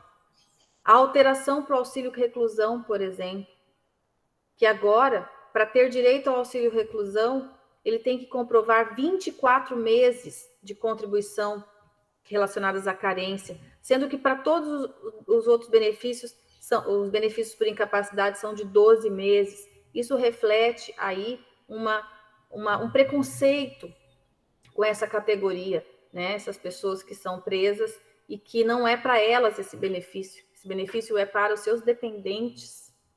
E aí nós viemos com a emenda 103 de 2019, quando eu escrevi esse artigo, ela estava na iminência de ser promulgada, e ela realmente foi no dia 13 de novembro de 2019, e houve uma alteração absurda de todo o conceito do que nós viemos falando aqui. A pensão por morte passa a ser de 50%. Então, uma pessoa, uma viúva, e quando nós falamos agora de pandemia, em que 600 mil pessoas no Brasil morreram, dessas 600 mil pessoas, não cheguei a fazer nenhuma avaliação, mas eu tenho alguns índices do INSS, o número de pensão por morte, né, chegou a um número bem grande. Essas pessoas vão perder seus entes queridos, mas também vão perder renda. Tá? Uma pessoa que recebia R$3.000, pode ser que ela chegue a um salário mínimo na pensão. É bem possível isso. Benefícios por incapacidade também, que foram alterados. Uma aposentadoria por invalidez antes, que era de 100%, ela passa a ser de 60%, a não ser que a pessoa tenha já 40 anos de contribuição para ser 100%, e é muito difícil, porque você não sabe quando você vai ficar inválido, né? Uma mudança de paradigma. E esse conceito de aposentadoria também se modificou. Inseriu-se a aposentadoria programada para quem é profissional liberal, que tem uma possibilidade de ganho e que tem possibilidade de organizar suas finanças, tá ok. Mas para quem é assalariado, salários mais baixos, dentro de uma tabela de INSS, ele vai fatalmente ter que trabalhar mais tempo para receber menos. São todas as incoerências que o Brasil traz em relação a essas alterações legislativas. Além disso, nós tivemos, por conta de tudo isso, uma alteração do sistema operacional, o INSS trazendo portarias, atuação de políticas de governo, onde o INSS virou um lugar inacessível para muitas pessoas, um acesso sem transparência, medidas e portarias e memorandos sem transparência, alterações de legislação internas que nem para os profissionais do direito eram acessíveis, a não ser por conta de muita atuação. A ausência dessa transparência da administração pública, uma morosidade extrema, uma morosidade no período que o mundo mais ficou vulnerável, especialmente no Brasil, onde o número de intercorrência econômica, perdi a palavra agora, mas o número de hipossuficientes, né, de pessoas pobres, pessoas vulneráveis, as pessoas adoecidas, porque não era só a Covid, né, as pessoas tinham outras doenças também, porque existiam outras questões, tudo isso travado num sistema que não funcionava, perícias que não eram realizadas, benefícios sendo cessados, pente fino sendo feito até agora, as pessoas tendo que comprovar que estavam vivas ou não, com benefícios cortados em plena pandemia, onde elas não tinham outras opções de buscarem o seu sustento, a não ser assim, correndo o risco, inclusive, de serem contaminadas. Em plena pandemia, tudo isso estava acontecendo nos bastidores, principalmente para quem atua nessa área. a dificuldade do acesso ao melhor benefício. E aí isso traz em contraprestação o quê? Judicialização excessiva. Por conta disso, sistemas que não funcionam, um sistema que foi criado para atendimento das pessoas, passando a ser inacessível. Muitas pessoas não têm conhecimento de internet, de atuar na tecnologia. A maioria, muitos idosos, e nem só idosos, não tem esse acesso. Tem um celular, tem um celular às vezes, tem um 4G, tem um banco de dados, mas não tem conhecimento, né? Tem um analfabetismo nesse sim, tecnológico, digital, né? Então, tudo precisou ser reinventado e essas pessoas não tiveram apoio do Estado. Não tiveram pessoas dentro do serviço social que as apoiasse, que as orientasse, que as esclarecesse. Sendo que isso também está na legislação da legislação previdenciária, existe essa possibilidade normativa. Então, nós temos aqui uma adequação dessas políticas públicas, sabe? Nós precisamos nos voltar a essa lei de justiça, amor e caridade, implementando políticas públicas efetivas, porque o Brasil, aqui são palavras desse professor Marcos Olione, o Brasil é um país em que o Estado Social é uma promessa ainda descumprida. Será que nós estamos cumprindo a lei de justiça, amor e caridade? Essa proposta do Brasil, pátria do Evangelho, será que nós estamos sendo essa pátria do Evangelho?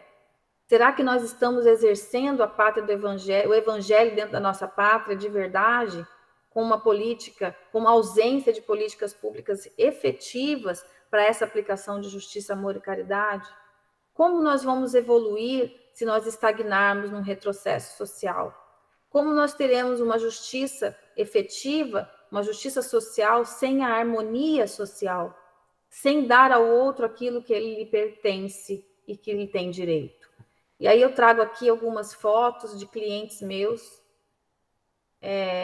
São dessas pessoas que nós estamos falando. Nós estamos falando de crianças com deficiência, de idosos que trabalharam anos para conseguir o seu direito, lesados pelo Estado. Nós estamos falando de trabalhadores rurais. Esse é o Brasil. O Brasil não são as pessoas que estão atrás dos computadores. Essas pessoas é o Brasil. Essas pessoas são as pessoas que lutam, que buscam seus direitos lesados, estão sempre sorrindo assim, ó. Pessoas com deficiência, pessoas com idade avançada. E de qual é esse futuro que nós vamos buscar para essas crianças? Será que nós não estamos buscando muito dar a sopa e o pão? Até quando nós vamos ficar omissos diante das alterações que nos são colocadas enquanto Estado, enquanto cidadãos que somos? Como nós iremos exercer a nossa cidadania de forma ativa, de forma a integrar? Essa coisa de dizer, isso não me pertence, será que não?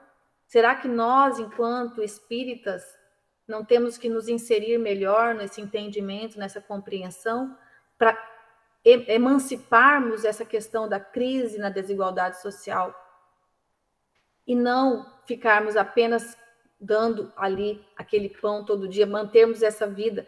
Tem uma história do Divaldo que eu gosto muito, que me lembrei agora, o Divaldo Franco. Ele chegou numa casa espírita um dia, conheceu a casa espírita, e aí o dirigente levou ele e falou assim, olha só, eu vou te apresentar a dona fulana. A dona fulana, ela vem aqui, há 20 anos ela frequenta nosso centro e recebe a nossa sopa. Essa aqui é a filha dela e essa aqui é a neta dela. Aí Divaldo falou assim, mas eu não me lembro a frase correta, mas ele deu meio que uma ensaboada, né? Dizendo assim, mas então vocês não estão praticando a caridade. Porque a caridade seria você emancipar esta mulher para que ela não precise, as suas gerações futuras não precisem mais vir aqui buscar o pão. Será que nós estamos praticando isso? Ou a sociedade, de forma egoísta, finge não ver essa realidade para continuarmos no nosso lugar cômodo, de que está tudo bem para mim, e o que importa é estar para mim, e para o outro eu vou lá e dou as minhas migalhas. Eu levo o meu pão, o meu sapato que eu não quero mais. E aí a questão 879, qual seria o caráter do homem que praticasse a justiça em toda a sua pureza? O do verdadeiro justo, exemplo de Jesus. Porquanto praticaria também o amor do próximo e a caridade, sem os quais não há a verdadeira justiça. Então, sempre na dúvida. Se nós estamos em dúvida, nós temos o exemplo de Jesus. E aí eu finalizo aqui com essa frase, que eu gosto bastante. Coríntios, Paulo aos Coríntios: em tudo somos atribulados, mas não angustiados, perplexos, mas não desanimados, perseguidos, mas não desamparados, abatidos, mas não destruídos. Eu agradeço a paciência de todos vocês por terem me ouvido, a generosidade, e a gente está aberto agora para discussões e qualquer complemento aí que vocês quiserem trazer. Nós que agradecemos, Juliane.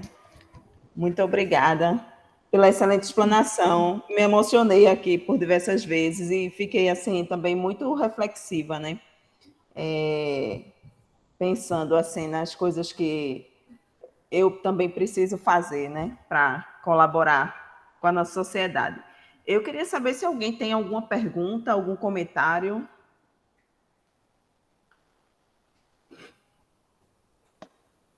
Eu teria, Bárbara, assim, quem quiser também, né, pode fazer a intervenção. Hoje não tem tantos participantes, mas quem quiser pode falar, ou então colocar, se inscrever, né? Eu queria agradecer a Juliane pela apresentação, né? Foi realmente formidável e bastante impactante, né? Muitas reflexões, até vezes angustiantes, né? Sim, vários pontos chamaram a atenção nessa apresentação, né? Essa palestra de Juliane foi realmente impressionante, né? Mas a respeito me chamou a atenção, né, a respeito do assunto, que é sempre discutido no âmbito jurídico, né, judicial, mais precisamente, a respeito da fundamentação das decisões judiciais. Que o novo Código de Processo Civil trouxe, né, esse dever mais, digamos assim, mais expresso, né, da fundamentação, mas de uma forma ou de outra, né, os juristas se deparam com, digamos, com a prática, na prática forense, decisões que são, de fato, evasivas, né, que o fundamento, muitas das vezes a gente se depara, né, com esse sentimento de angústia, né, proveniente de decisões que se pautaram em verdadeiras petições de princípios, né, que é um artifício, né, da retórica estratégica, né, que você toma uma falácia como sendo uma verdade absoluta, que a gente sabe que não é, né, e muitas das vezes até para o juiz simplesmente, né, como forma de fazer o cumprimento de uma pauta, de uma exigência do CNJ, né, para cumprimento de metas, mas a gente vê que realmente está desprovido de compromisso, né, com a justiça social, né, com a efetivação da justiça. Nesse exemplo muito interessante desse seu caso, Juliano, prático, né, do cliente que tem a pessoa com deficiência, né, e teve seu benefício negado, sob uma justificativa totalmente falaciosa, né, até traz um pouco de revolta, né, essa questão, e nos faz lembrar, né, a questão dessa frase, né, desse brocardo, né, que diz que não ensine, não dê o peixe, né, ensina a pescar, né, que também é, de certa forma, falaciosa, né, porque me lembra muito daquele milagre da multiplicação de peixes, em que Jesus, antes de dar a lição, teve que alimentar as pessoas, né? Antes de trazer os ensinamentos, né? Foi aquela passagem do milagre da multiplicação de pães e peixes. Ou seja, ele não simplesmente ensinou a pescar, mas ele, primeiramente, alimentou a multidão, né? Porque como é que a gente vai ter capacidade, né? Como é que a gente vai ser possível aprender sem o organismo estar nutrido, né? As sinapses não operam, né? Não existe isso, né? É uma coisa. Então, é uma absoluta falácia, né? Essa questão do comodismo, né? Vai gerar o comodismo, né? Mas se não tem os elementos mínimos básicos para a nutrição, como é que vai se operar? Não existe, né? Ou seja, é uma falácia, né? Então, notadamente que as retóricas estratégicas são feitas, né? E de forma muito articulada, né? Por vezes muito inteligente, né? E até posso até confundir pessoas menos cultas, né? Pessoas mais incautas, em que isso acaba passando despercebido, né? Mas como a gente tem essa reflexão, essa possibilidade de reflexão mais profunda, com certeza a gente vai saber detectar e combater, né, essas falácias, essas mentiras, né, que são veiculadas, né, e até fazem parte, infelizmente, de muitas decisões judiciais, né, e o papel de nós juristas é estarmos atentos, né, e a AGE tem esse compromisso de combater, né, essas desigualdades, essa falácia, né. Mas são vários pontos, Juliane, e eu gostei muito da sua apresentação, que fica como reflexão para nós, né? Se o nosso papel como jurista, né, operador de direito e espíritas, né, se a gente está no nosso dia a dia fazendo a nossa parte, né, nesse sentido. E foram muitos outros casos, né? Assim, esse me chamou muita atenção, que realmente é a prática judicial, né? E além da questão política, né, dos interesses que fizeram, operam-se várias reformas, né, tem outra reforma, estão falando da reforma administrativa, né, a reforma tributária, mas não falaram ainda da reforma política, né, não sei por que existe ainda essa questão com um povo tão miserável, né, e os políticos com tantos penduricalhos, né, com tantas verbas de gabinete, e auxílios, né? Auxílios são coisas ridículas, né?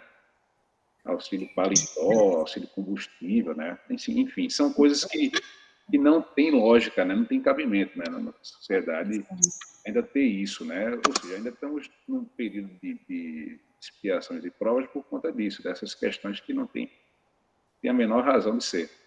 É isso, eu sintetizando, né? Eu acho que já falei boa parte.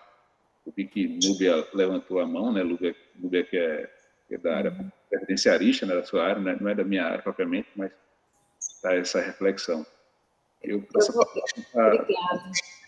Deixa eu só fazer um contraponto aqui do Renan. Contraponto não, só uma ponta que eu me lembrei quando você falava, que eu até esqueci de colocar no material. Recentemente, nós tivemos um projeto de lei que quase foi aprovado para diminuir o acesso à justiça gratuita. Não sei se vocês tomaram conhecimento disso. A justiça gratuita estava em vias de ser praticamente inviabilizada para quase todo mundo. Só pelo projeto, só teria acesso à justiça gratuita para quem recebesse meio salário mínimo ou uma renda familiar de 3 salários mínimos. Agora, vocês imaginem, isso ia passar, ninguém notou, estava ali como um jabuti, esse projeto de lei. Eu sei porque eu participei ativamente pelo IBDP, a gente procurou fazer um trabalho de conversação mesmo com os senadores, porque passou na Câmara de Deputados, foi para o Senado, e muitos nem sabiam, porque o projeto de lei era para a questão trabalhista, né? E outras questões lá, e aquilo estava lá, aqueles 3 dispositivos, inclusive alterando o Código de Processo Civil, uma medida provisória, oriunda de uma medida provisória, para vocês terem uma ideia. já é um absurdo. Então, tem muita coisa que vai acontecendo. E se a gente não estiver... Eu falo da cidadania ativa enquanto jurista, que a gente tem que observar isso, estar atento a isso. Né? Nós, enquanto espíritas mesmo, vigilantes ao que está acontecendo ao redor da gente. E muitas vezes essa atuação ela é mais cansativa do que você levantar um sábado de manhã, um domingo de manhã e levar a sopa. Não que a sopa não seja importante, pelo contrário, a gente tem que continuar fazendo porque ela é imprescindível para muita gente. Mas enquanto a gente não conseguir se mobilizar no sentido de estarmos atentos mesmo a essas alterações, a essas questões que realmente impactam na sociedade. Vocês imaginem o caos que seria para o nosso país em instituições que não funcionam.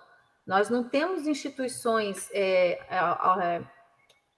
estatais que poucas funcionam muito bem, né? Se houvesse o reconhecimento dos direitos, de fato, talvez não precisaríamos de tanta judicialização, levar tanta coisa para o Poder Judiciário, porque o Poder Judiciário ia resolver somente aqueles pontos em que há uma tese, uma diferenciação no princípio da legalidade, alguma tese realmente relevante. O que nós estamos tendo que levar para o Judiciário são pontos, chega a ser o óbvio ululante que foi negado. E aí você tem que levar isso para o judiciário, para o juiz definir o que vai demorar 2, 3 anos para a pessoa. Né? Isso está falando da minha área, fora as outras áreas. Então, é uma coisa que eu sempre estou refletindo, que a gente precisa estar atuante nisso, em participar de organizações, de instituições, de maneira a... Esse exemplo, eu falo para vocês, meus irmãos, que eu fiquei muito feliz, me deu um ânimo muito grande quando a gente viu que com a atuação na base da conversa, fizemos notas técnicas, fizemos notas públicas, mas foi no contato presencial, alguns que puderam ir a Brasília, e aqueles que fizeram por esse meio aqui de sala, de digital, virtual, conversando com os assessores dos senadores, expondo as questões, eles mesmos... Então, conseguimos, essa mobilização refletiu, de fato, uma cidadania ativa, a cidadania que se mobiliza e faz a integração da sociedade civil organizada para uma não alteração legislativa que afetasse toda uma sociedade. Então, é um exemplo de que é possível sim. Né? E agora a questão dos políticos, Renan, é o reflexo da nossa sociedade. Quem está lá é a gente que pôs. Reflete apenas a democracia, ainda é a melhor que existe, que é a democracia, né? Nós vivemos um Estado democrático, e a democracia é isso. Só que para um exercício melhor da democracia, precisa de educação. A educação precisa de política pública. Política pública depende do Estado. Aí é aquela coisa, o ovo ou a galinha? Para isso a gente precisa se reformar enquanto ser humano, evoluir, buscar de fato esse progresso enquanto cidadãos e seres humanos, para que a gente possa fazer melhores escolhas. Porque para a gente fazer melhores escolhas, a gente precisa ter conhecimento. Quando a gente vai fazer uma cirurgia, né, a gente não tem que fazer o risco cirúrgico para o médico saber se pode ou não fazer a cirurgia. Então, ele precisa do conhecimento para fazer uma melhor escolha. Ele faz exames antes, faz, né, ressonância e tal, dependendo do tipo de cirurgia. Então, sem isso, o médico não tem como fazer uma boa escolha. É a mesma coisa aqui. Se a gente não tiver conhecimento, ampliar realmente a nossa consciência e o conhecimento no sentido de vários aspectos, como é que nós vamos fazer as melhores escolhas? E nós estamos escolhendo com base no que mora no nosso coração. Nosso coração ainda precisa ser ajustado. Desculpa, eu me excedi aqui, porque deixa eu passar a palavra para a Núbia. Tudo bem, Núbia? Ela está com a mão levantada. Olá, pessoal. Eu estou querendo baixar minha mão aqui. Olá, pessoal. Bom dia a todos, né?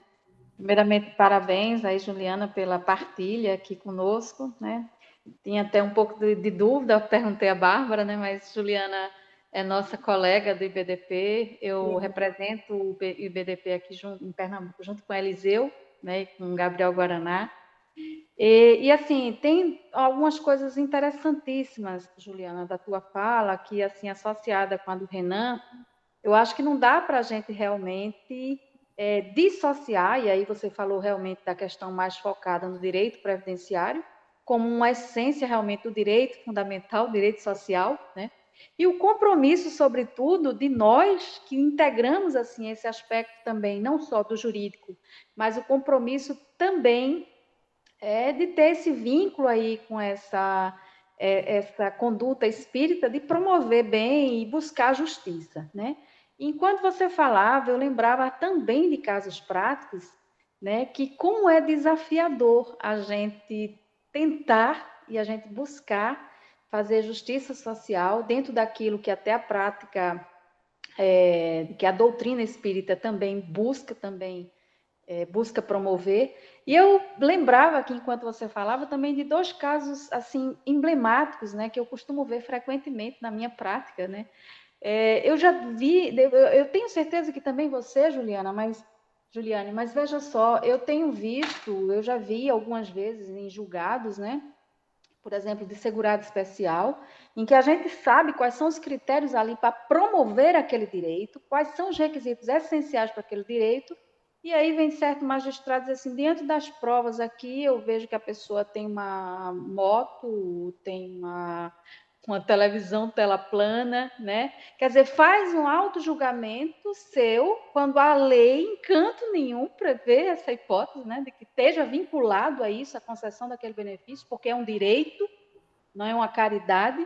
O benefício assegurado ao segurado especial trabalhador rural não é uma caridade, de forma que ele pode ter quantas televisões tela plana quiser, quantas motos quiser, ele tem que cumprir os requisitos essenciais, os requisitos necessários para a concessão daquele benefício, né?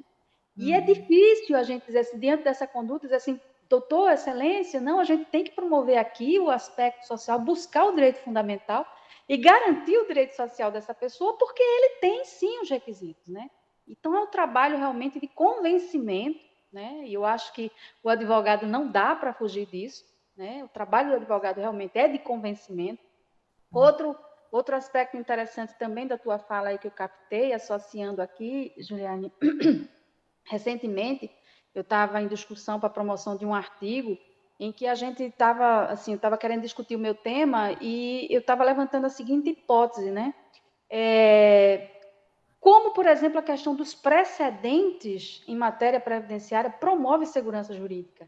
É um absurdo. A gente, por exemplo, aqui em Recife, nós temos 3 turmas recursais que tratam de direito previdenciário. Em todas as 3, às vezes sobre a mesma matéria, temos entendimentos diferentes, né?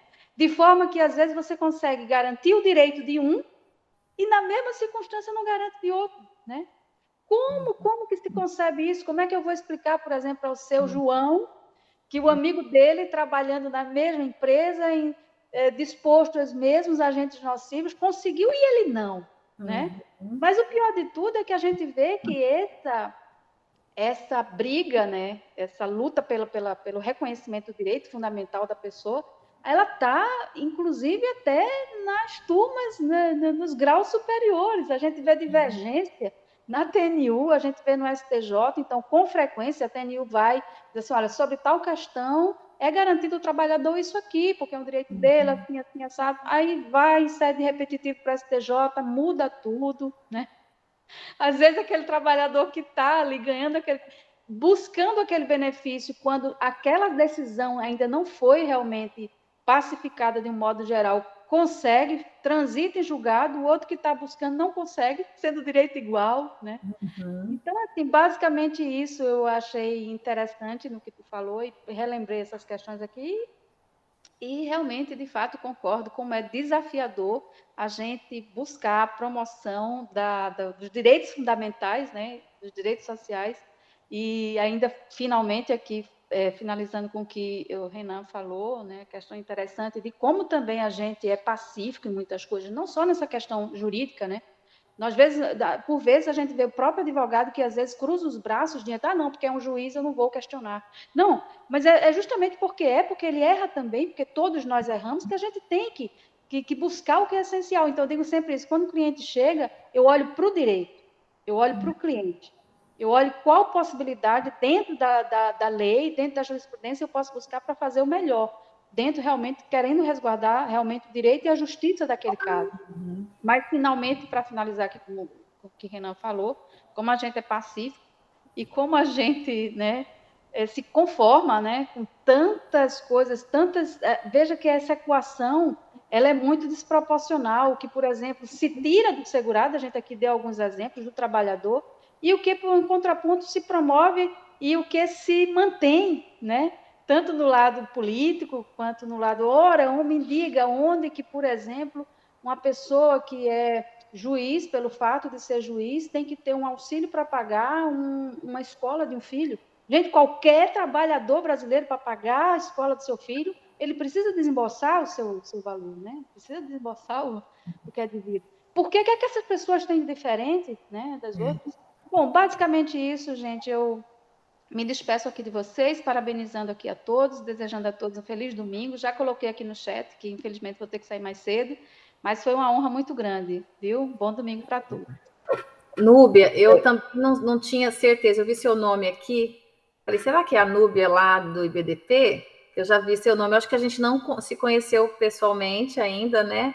Sim, eu conheço muito o Eliseu, o Gabriel só virtualmente também, mas conheço muito o Eliseu, meu amigo, nossa, adoro o Eliseu. Pessoal aí de Pernambuco, eu tenho bastante carinho aí com vocês. E obrigada por estar aqui, pelas suas considerações. Realmente, tudo isso que você falou é o que a gente vivencia, de fato, é um desafio, né? Eu diria que nós somos passivos, né? Eu acho que ser pacífico eu acho que é uma qualidade, nós somos muito passivos, e às vezes essa passividade nos traz uma certa omissão, né? E, de fato, porque o critério econômico é tão importante para os direitos sociais, como fundamento para o aniquilamento desses direitos fundamentais sociais, enquanto que para outros atores, né, do Estado, isso não é visto, né, isso não é observado. Então, esse é o grande ponto.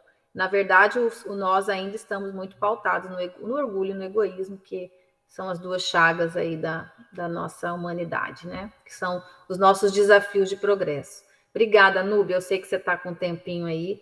Um beijo no seu coração aí, um abraço a todos aí. Fica com Deus. Tchau, tchau. Eu estou vendo aqui o Gustavo também. Gustavo, tudo bem? Bom te ver, viu? Oi, Juliane, tudo bom? Bom te ver. Desculpa não ter entrado antes. Me programei para entrar no horário, mas circunstâncias patéticas me impediram. Mas, com certeza, sabendo do talento da Juliane, que é a nossa presidente da AGE Brasil, com certeza foi muito bom. Não sei se eu posso falar, Bárbara e Renan, muito rápido. Pode, inclusive eu ia registrar sua presença e ia pedir para você falar mesmo. Eu não vi toda a fala da Juliane, mas eu já observei as falas dela em outros lugares e a fala dela é muito conectado com a vivência da prática dela, né, como advogada previdenciarista, que tem um lastro em direitos sociais com aspectos do espiritismo. E isso, na fala dela, ainda que eu tenha pego o final, me reporta muito ao momento atual, não só atual, mas ao momento histórico de desconstrução de direitos que está acontecendo no mundo de maneira geral e também no Brasil em particular. Eu sempre gosto muito e sempre estudei muito a temática de direitos humanos e quando o Bob falava que a gente não precisava mais, na quadra atual que ele escrevia, justificar e reconhecer direitos humanos e apenas efetivar, infelizmente a gente, nesse período de transição, né, planetária, em que a gente, enfim, está perdendo as bases, até para um movimento de ascensão, enfim, a gente está chegando num momento que é preciso, sim, novamente justificar, infelizmente, os direitos e reconhecer novamente os direitos, não apenas efetivar. Isso no aspecto, e a gente, quando fala de judiciário, a gente acaba falando em casos pontuais, né, porque são casos micros que a gente se lida, mas quando a gente for analisar num contexto mais macro, né, a desconstrução que o país está vivenciando enquanto reformas, né, e são deformações. Então, veio a reforma trabalhista prometendo a solução para o país e não vingou. veio também a reforma previdenciária vindo como solução para o país e efetivamente não trouxe essa transformação. O discurso da reforma administrativa, que é mais uma deformação do Estado no seu aspecto de Estado social, porque sem entrar em discussão de Estado liberal ou Estado máximo, o que está se pontuando é um Estado inexistente no aspecto social, deixando uma grande massa da população à sua própria sorte. De modo que aí é impossível, na minha percepção, não fazer análise do que prega o espiritismo, né? O ministro Carlos Aires Brito tem um livro bem interessante, muito embora não seja espírito o livro dele, que ele fala o humanismo enquanto categoria constitucional, e ele fala, que para mim tem muito a ver com o espiritismo, que é muito fácil amar a humanidade no coletivo. Difícil é amar o ser individual, encarnado e esculpido. Enquanto a gente fica muito falando amar o coletivo, a gente esquece do amar individual. Não que o amar o coletivo não seja importante, mas o mais desafiador é o amar individual, aquele que está no nosso lado, o ser humano mesmo individualizado. E aí é inexorável não fazer como a Joana fez em relação com a lei de justiça, amor e caridade. Né? De uma maneira geral, os direitos humanos foram vocacionados para ser uma limitação à atuação estatal, exigindo do Estado uma abstenção, não fazer, ou seja, respeitar os direitos de liberdade. Isso evoluiu, ainda bem, para exigir do Estado um fazer, né? E aí é um Estado presente, prestacional. E tem a ver com lei de justiça, amor e caridade, né? Que não basta que a gente não faça para o outro aquilo que a gente não deseja que o outro faça conosco. É preciso mais, a gente tem que fazer para o outro aquilo que a gente deseja que faça para a gente, né? Que vem a lei de amor, e aí fazer ao outro o maior bem possível, né? E vem a lei de justiça e vem a lei de amor, de caridade ao próximo, que é a indulgência, o perdão. Então é impossível não fazer essa relação enquanto a evolução dos direitos humanos com uma percepção cristã. E como eu falo cristã, a gente tem que, hoje em dia, infelizmente, pontuar o que é ser cristã, né? Porque se deturpa muito o sentido do cristão, né? Mas o cristão é exatamente como o João falou. Então, penso que, como espírita, a base está no progresso moral, né? Há um progresso intelectual, mas enquanto a gente não progredir moralmente, individualmente, coletivamente, a gente vai continuar ainda a falar em micro situações e não pensar no Estado enquanto um Estado prestacional efetivamente, mas a partir da colaboração individuais de cada um no seu progresso, né? Achar do orgulho, do egoísmo, enfim. Passa pelo progresso moral. A gente sabe que o progresso intelectual antecede o progresso moral, mas o progresso moral é inexorável, e aí vem a educação moral, né? A educação moral de perdão ao próximo, de respeito, de tolerância, e ainda mais desafiador numa quadra histórica que a gente vivencia. A gente, se em 2019, 2018, a gente já falava nessa transição, a pandemia veio efetivamente nos mostrar que a gente não tem noção de previsibilidade, impactou todo mundo, e aí falar em mobilização em pandemia é difícil, porque já é difícil mobilizar. Na pandemia, cada qual, na sua maneira, tentou sobreviver, né? Enfim, com perdas familiares, impactos emocionais.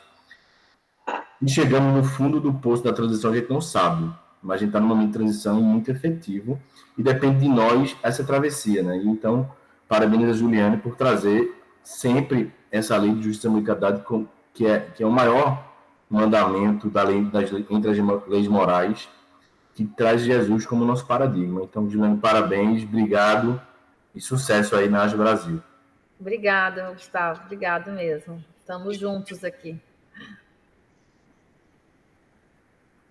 Juliane, em função já do adiantar da hora, né? Já estamos assim no finalzinho do nosso estudo. Eu vou te pedir para fazer as suas considerações finais.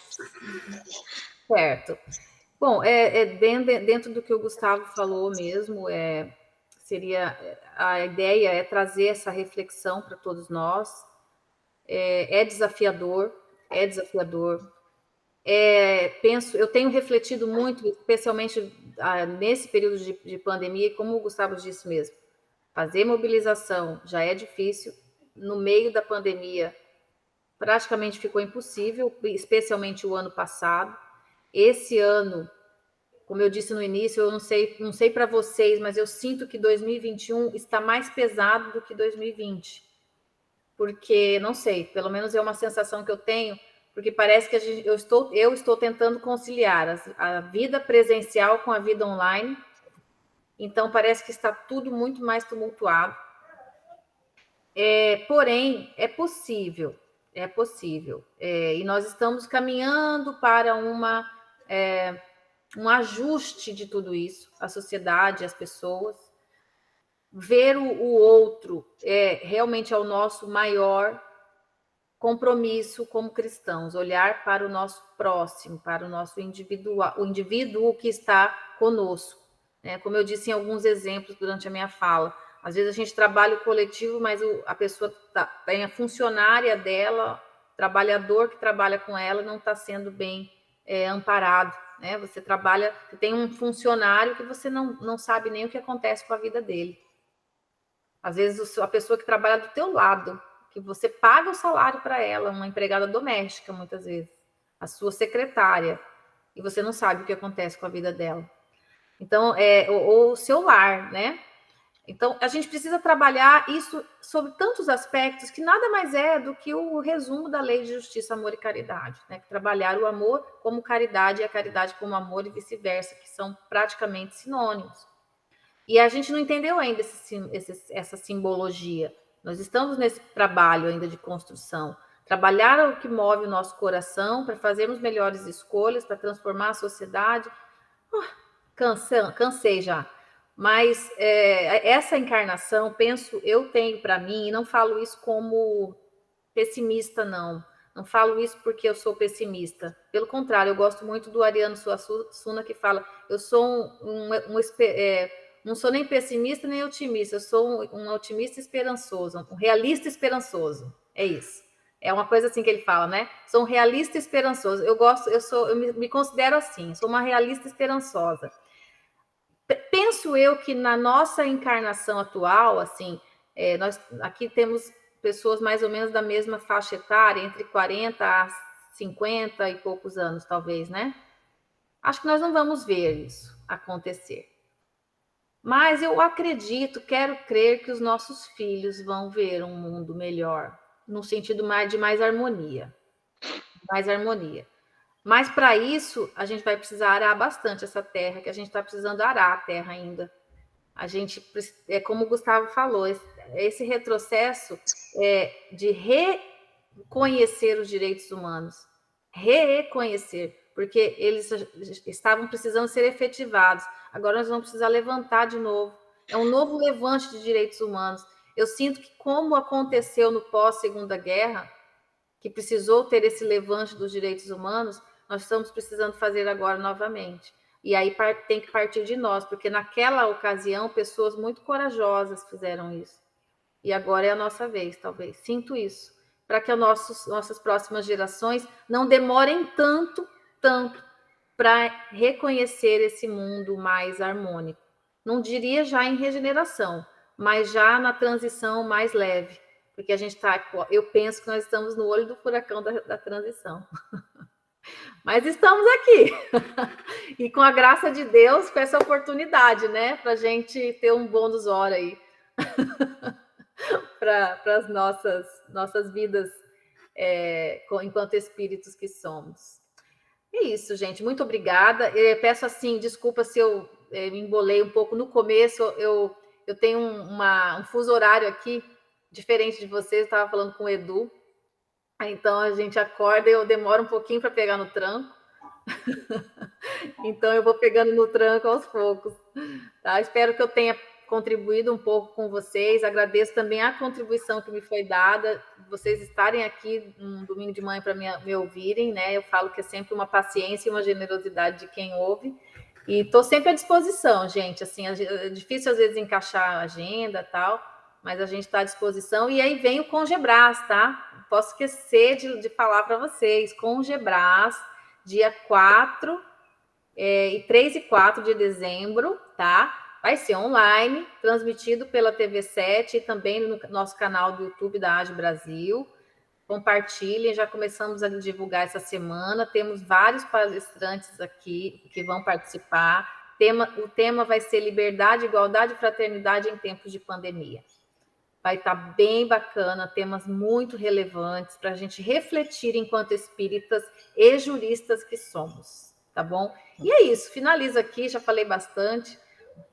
Um bom domingo para todos, desejo a todos muita paz nesse domingo, que a gente possa descansar o corpo, porque a segunda a gente vai recomeçar a labuta, né?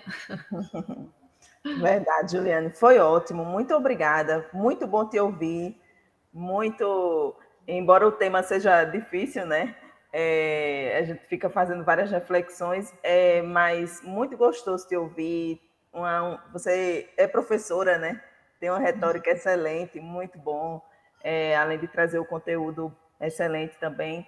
Então, você desde já está convidada para voltar, para a gente te ouvir mais sobre outros assuntos que você queira trazer, né, para a gente aqui da AGE Pernambuco.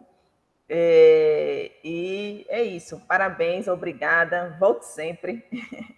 E eu vou pedir a Gustavo para fazer a nossa prece final. Pode ser, Gustavo?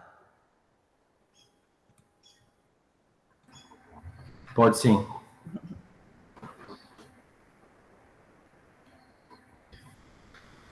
Deus de infinita bondade, amado Mestre Jesus, disseste, Senhor, certa vez, que onde nós duas ou mais pessoas reunidas em teu santo nome, tu aí estarias. E nesse sentido, Senhor, virtualmente aqui estivemos, nesta manhã de domingo, a fim de estudar um pouco de aspectos jurídicos relacionados com a doutrina espírita. Que possamos, Senhor, compreender e, acima de tudo, Senhor, colocar em prática na nossa labuta diária e no nosso dia a dia, com nossos familiares, tudo quanto for possível para o nosso aprimoramento moral, intelectual e, ao final, o nosso progresso espiritual. Abençoa, Senhor, a todos os componentes da AGE Pernambuco, em especial a Juliane, nossa presidente da AGE Brasil, a fim de que ela possa, Senhor, continuar na sua trajetória, nos representando junto ao cenário nacional. E com esta rogativa, é que devolvemos a palavra à Bárbara, para que ela possa dar o estudo de hoje por encerrado. Assim seja. Então é isso. Muito obrigada pela presença de todos. Até o próximo encontro, em novembro. Até mais, bom domingo. Pessoal.